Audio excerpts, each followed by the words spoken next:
Oppo হচ্ছে একটি নামকরা মোবাইল ব্র্যান্ড এবং অপোর সাব ব্র্যান্ড রিয়েলমি যেটা আত্মপ্রকাশের কয়েক বছরের মধ্যে খুবই নাম কামিয়ে নিয়েছে, কারণ এর পপুলারিটি এবং এর ডিজাইন এবং অ্যাগ্রেসিভ প্রাইস ও পারফরমেন্সের জন্য। সেরকমই রিয়েলমি এক্সটি যেটা ভারতের বাজারে লঞ্চ হয়ে গেছে অন্যান্য স্মার্টফোনের সাথে কম্পিট করার জন্য।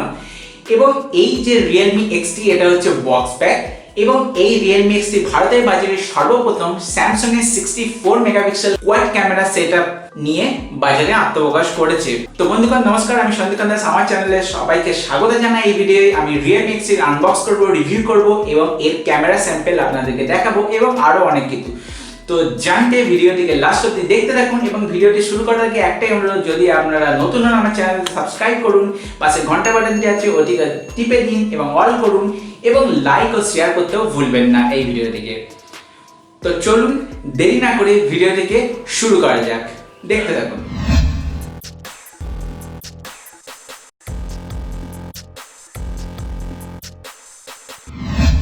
তো প্রথমেই আনবক্সিং দিয়ে শুরু করা যাক। এটা হলো রিয়েলমি এক্সটি এর রিটেল বক্স প্যাক।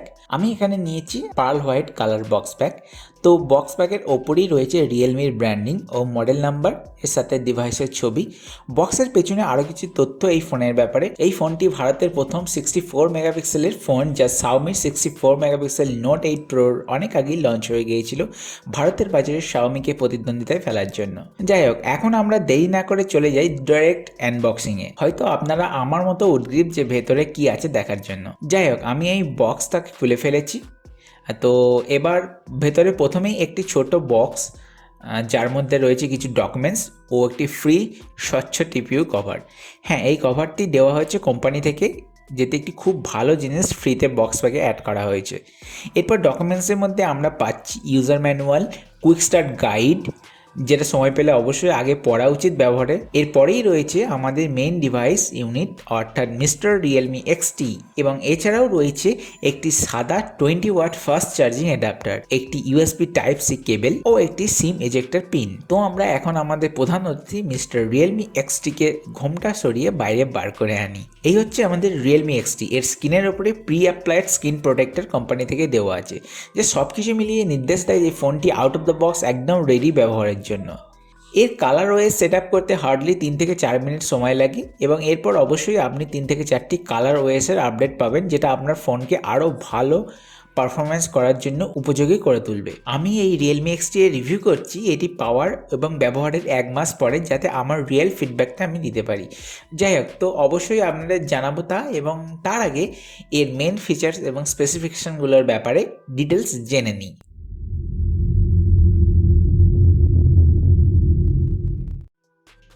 প্রথমেই যদি রিয়েলমি এক্সটি এর ডিজাইন এবং আউটলুকের কথায় আসি, তাহলে বলতে হয় 20,000-এর নিচে স্মার্টফোনের মধ্যে অত্যন্ত একটি ভালো ডিজাইনের স্মার্টফোন, যা 3D কার্ভ গ্লাস দিয়ে তৈরি। রিয়েলমি সবসময় নেক্সট লেভেলে ডিজাইন করে থাকে ও পলিকার্বনেট বডি বানিয়ে থাকে, কিন্তু এই রিয়েলমি এক্সটি এর ক্ষেত্রে প্রথম পেছন দিকে কর্নিং গরিলা গ্লাস 5 ব্যবহার করা হয়েছে, যেটা এই ফোনকে যে কোনো ধরনের স্ক্র্যাচ, ফিঙ্গারপ্রিন্ট ও ছোটোখাটো ড্যামেজ থেকে বাঁচাবে, যেটা আগের পলিকার্বনেট বডিতে হতো না।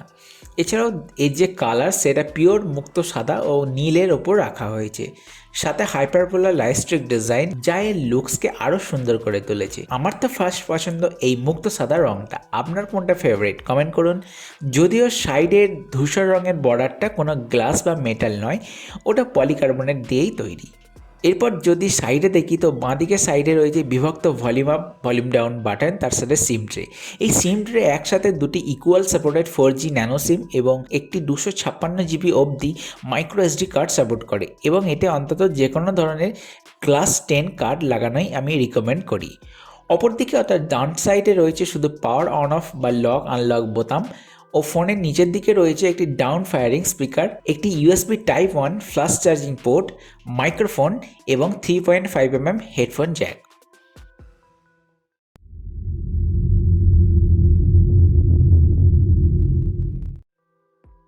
এতে রয়েছে সুন্দর সুপার ডিসপ্লে, যেটা 6.4 ইঞ্চ ও super AMOLED Corning Gorilla glass 5 দিয়ে তৈরি। এর পিক্সেল ডেন্সিটি হলো 402 ppi এবং resolution 2340 by 1080। Skin to body ratio অনেকটাই কম, 91.9%। এর স্কিনের কালার টোন ওয়ার্ম ও কুলের মধ্যে, যেটা দেখতে খুব ভালো লাগে। এই 6.4 ইঞ্চ স্ক্রিনের ভিউইং অ্যাঙ্গেল 178 ডিগ্রি কাছাকাছি, যে কোনো অ্যাঙ্গেল থেকে খুব পরিষ্কার লাগে, যেটা সুপার অ্যামোলেড স্ক্রিনের অন্যতম একটি বৈশিষ্ট্য। এছাড়াও এর কালার অ্যাকিউরেসি ও দারুণ ও গভীর, কারণ অ্যামোলেড ডিসপ্লের ডিপ ব্ল্যাক কালারের জন্য, যা যে কোনো ছবিতে রঙকে আরও গভীরভাবে ফুটিয়ে তোলে। এই স্কিন চোখের আরামের জন্য নাইট মোড এবং ব্ল্যাক অ্যান্ড হোয়াইট মোডও সাপোর্ট করে। তবে ব্রাইটনেস আমার এমআই ফোনের তুলনায় একটু কম লাগলো, স্পেশালি দিনের বেলায় রোদে ফুল ব্রাইটনেসে তা ম্যানুয়াল বা অটো ব্রাইটনেস মোড যাতেই থাক না কেন, জানি না আমার ইউনিটটাই কোনো ফল্ট থাকতে পারে। আর স্ক্রিনের মধ্যেই রয়েছে integrated third generation optical in display fingerprint sensor. এই সেন্সর মাত্র 0.34 সেকেন্ডে আনলক করে, তবে কিছু কিছু সময় আমি নোটিস করেছি যে একটু বেশি সময় নেয়।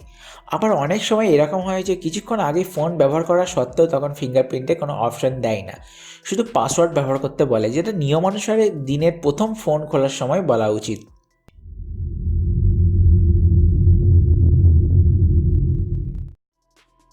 ব্যাটারি হচ্ছে অন্যতম একটি বেসিক কম্পোনেন্ট যে কোনো ফোনের জন্য। তো এই ফোনে রয়েছে 4000 mAh লিথিয়াম আয়ন ব্যাটারি, যেটা একদম পাওয়ার হাউস না হলেও আজকের মার্কেটে একদম স্ট্যান্ডার্ড এবং মডারেট ইউজ করলে প্রায় 1.5 দিন পর্যন্ত চলে, বাট টোটাল তাই ইউজেসের উপর নির্ভর করছি। এছাড়াও চার্জ করার জন্য রয়েছে 20 watt 4 ampere voltage open loop multi step constant current charging, অর্থাৎ ভোক ফ্লাশ চার্জ 3.0 সাপোর্ট, যা মাত্র 30 মিনিটের মধ্যে আপনার ফোনকে 0 থেকে 60% চার্জ করে দেয় এবং এটা সারাদিনের ব্যবহারের জন্যই যথেষ্ট। কিন্তু ফুল চার্জ হতে 70 মিনিটের কাছাকাছি সময় লাগে। তবে চার্জের সময় ফোন ব্যবহার করলে অবশ্যই একটু গরম হয়ে ওঠে, যেটা সাধারণভাবে ব্যাটারি লাইফকে কমিয়ে দেয়। যদি এর ওয়েসের কথা বলি, তাহলে আমরা আউট অফ দ্য বক্স চিরাচরিত অপো এ কালার ওএস 6.0.1 পাচ্ছি, যেটা অ্যান্ড্রয়েড পায়ের ওপর বেস করেই তৈরি, যার কিছু হেড দিক এবং লাভ দিক রয়েছে, সেগুলো হয়তো আলোচনায় বেশি নাই বা গেলাম। এটা আরও ভালো হতো যদি রিয়েলমি নিজস্ব কোনো কাস্টমাইজড রিয়েলমি ওএস থাকতো। আশা করি ভবিষ্যতে এরকম কোনো ওএস আনবে, তবে এর আপডেট নির্দিষ্ট সময় অন্তর আপনি পেয়ে যাবেন।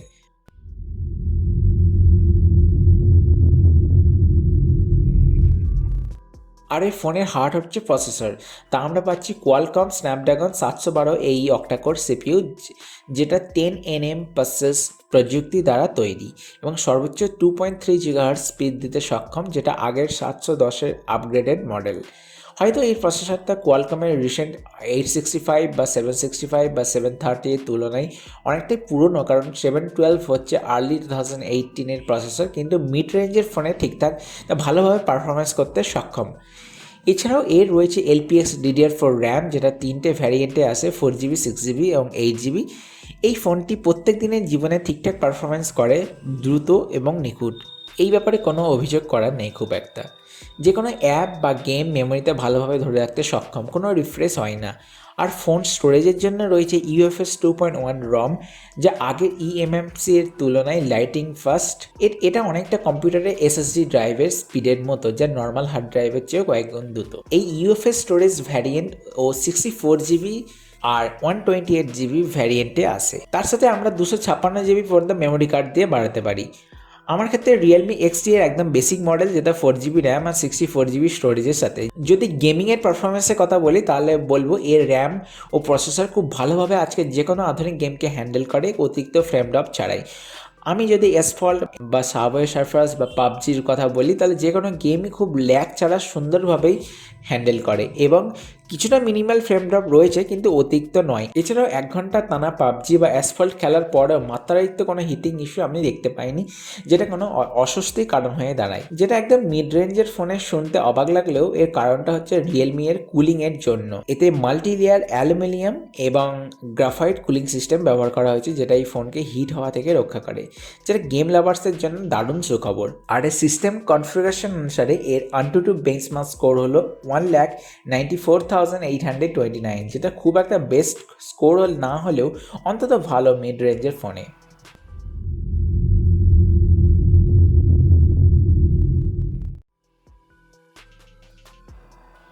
যে কোনো স্মার্টফোনের আজকের দিনে অন্যতম দিক হলো ক্যামেরা সেগমেন্ট। তো এখানেও এই ক্যামেরা হচ্ছে এর অন্যতম ইউএসপি, কারণ তো আপনারা ভালোভাবেই জানেন আর এই রিয়েলমি এক্সটি হচ্ছে ভারতের বাজারে সর্বপ্রথম 64 মেগাপিক্সেলের কোয়াড ক্যামেরার ফোন, যাতে ব্যবহৃত হয়েছে স্যামসাংয়ের আইসোসেল GW1 1/72 ইঞ্চ সবচেয়ে বড় ফ্ল্যাগশিপ সেন্সর এবং সাথে 6P লেন্স এলিমেন্ট। এর অ্যাপারচার f1.8। হ্যাঁ, এই কোয়াড ক্যামেরা সেটআপটি দেওয়া হয়েছে ব্যাক সাইডে ঠিক ওপরের দিকে কর্নারে, সাথে সিঙ্গেল টোন ফ্ল্যাশ লাইট। এছাড়াও রয়েছে একটি উৎসর্গিত 8 মেগাপিক্সেলের 119 degree wide angle sensor 5P লেন্সের সাথে এবং f2.25 অ্যাপারচারের সাথে। আর অন্য দুটি রয়েছে 2 মেগাপিক্সেলের ডেপথ সেন্সর এবং 2 মেগাপিক্সেলের macro sensor. 64 megapixel Samsung sensor, যেটা 34% বড় যে কোনো 48 মেগাপিক্সেল সেন্সরের থেকে। এই 64 megapixel sensor 4-in-1 intelligent pixel binding প্রযুক্তিতে কাজ করে। এর ডিফল্ট মেগাপিক্সেল হলো 16 মেগাপিক্সেল নর্মাল ফটোর জন্য। এই 64 মেগাপিক্সেল বড় সেন্সর লো লাইট ফটোগ্রাফির জন্য আদর্শ। লাইট অনুসারে লো লাইটে কখনো কখনো নয়েজ চলে আসে কিছু। এছাড়া লো লাইটে 64 মেগাপিক্সেল বা 16 মেগাপিক্সেলের খুব একটা পার্থক্য থাকে না, তবে এমনি জুম করে দেখলে কিছুটা পার্থক্য বোঝা যায় এর ক্লারিটিতে। এছাড়া লো লাইট ফটোগ্রাফির জন্য নাইট মোডও সাপোর্ট করে, যেটা নাইটস্কেপ নামে পরিচিত। নাইটস্কেপের ছবি নর্মাল ছবি থেকে অনেকটাই নয়েজ কম আছে, এতে আরও কম্প্যাক্ট লো লাইট ছবি পাওয়া যায়। আর এর যদি ম্যাক্রো লেন্স সম্বন্ধে বলি তাহলে বলবে এটা এমন কিছু আহামরি লাগেনি আমার, যতটা আমি কোনো অ্যাড অন ম্যাক্রো লেন্স লাগালে পাই ততটা ক্লিয়ার নয়। তবে এমনি কোনো ছবি খুব ক্লোজ তুলতে গেলে লেন্স ইনবিল্ট থাকে, তা কিছুটা সুবিধা হয়, সেটা অবশ্যই বলতে হয়। এছাড়াও এর পোর্ট্রেট মোডের ছবি কিন্তু অসাধারণ, কারণ এতে ডেডিকেটেড পোর্ট্রেট সেন্সর আছে। এছাড়াও এতে piano, expert mode, HDR mode রয়েছে, সাথে ক্রোমা বুস্ট অপশন, এবং এই ক্রোমা বুস্ট ফটো কালারকে একটু এনহ্যান্স করে দেয়, সিম্পলি বলতে গেলে ফটো স্যাচুরেশন বাড়িয়ে দেয়। আর wide angle lens normal photo বা নাইটস্কেপ ফটো বা ভিডিও উভয়ই সাপোর্ট করে, যদিও ভিডিওর ওয়াইড অ্যাঙ্গেল লেন্স সাপোর্ট পরে আপডেটে পেয়েছিলাম।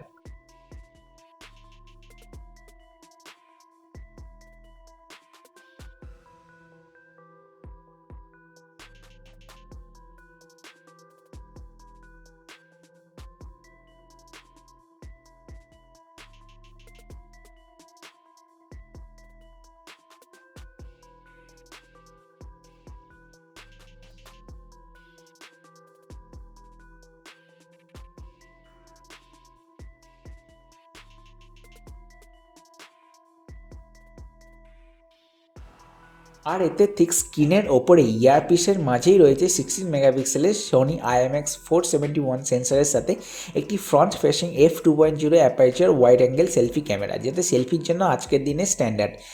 এখানেও রয়েছে নাইটস্কেপ, প্যানো সেলফি আর টাইম ল্যাপসের অপশন। এছাড়া পোর্ট্রেট মোডও রয়েছে। রিয়েলমি এক্সটি এর পোর্ট্রেট ব্যাকগ্রাউন্ড বোকে এফেক্টও দারুণ ন্যাচারাল। এতে নাইট হোক বা দিন সেলফি খুবই ভালো ক্যাপচার করে যে কোনো কন্ডিশনে।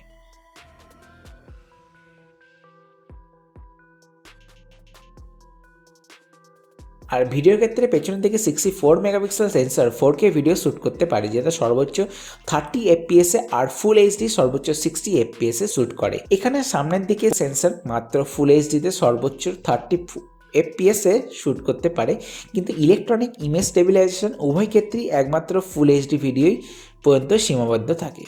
আর স্লো মোশন ভিডিও সর্বোচ্চ 960 FPS শ্যুট করতে পারে, যেটা মাত্র 10 সেকেন্ডের জন্য শ্যুট করে, কিন্তু 240 বা 120 FPS যতক্ষণ দরকার ততক্ষণ। এছাড়া ভিডিও কোডিং হিসাবে ভিডিও সাইজ কমের মধ্যে সীমাবদ্ধ রাখার জন্য ইউনিভার্সাল H.264 এর সাথে উন্নত H.265-তেও রেকর্ড করতে পারে। H.265 বেশিরভাগ পুরনো ডিভাইসে কিন্তু প্লেব্যাক সাপোর্ট করে না। রিয়েলমি এক্সটি এর ভিডিও আউটপুট ভালো, ফটোর সাথে ভিডিওটাও পাঞ্চিং কোয়ালিটির, কালার একদমই নর্মাল, ডাইনামিক রেঞ্জ এবং অন্যান্য মিড ফোনের তুলনায় অনেকটাই ভালো। সবচেয়ে ভালো কথা এই যে এই কালার ওয়েসে মাঝে মাঝে ক্যামেরার আপডেট দিয়ে থাকে, যাতে ক্যামেরার মান আরও উন্নত হয়।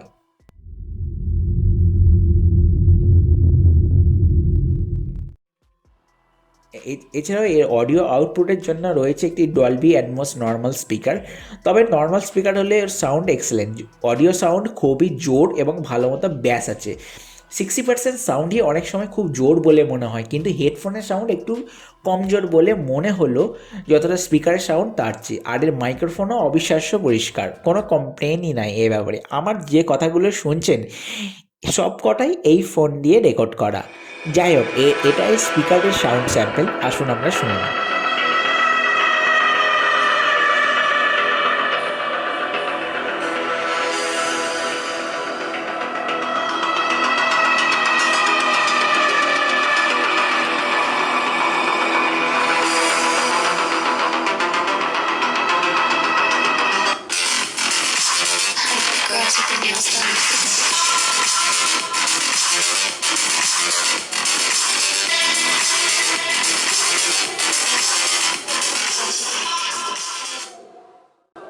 তো আপনার কি কেনা উচিত না অন্য কোনো ফোন দেখা ভালো?